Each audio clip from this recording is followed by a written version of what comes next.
Hi guys, just wanted to give a quick testimonial about my experience in the group. Um, I had a couple hesitations going in to the group to whether or not I wanted to join, pretty much revolving around money, and found that um, the financial investment is just to make sure that you're serious and that it shows that the other people in the group are serious as well, which is really helpful to facilitating a helpful group of people in your recovery. I got exactly what I wanted out of the group, which is control over my behavior.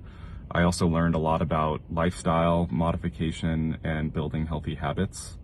And lastly, I think if you've struggled with this behavior, if it's not something lined up with your values and sort of the type of person that you want to be, and if you've tried over and over to move away from this behavior but have struggled to do it by yourself, like I did for 20 plus years, I would highly recommend that you join this group.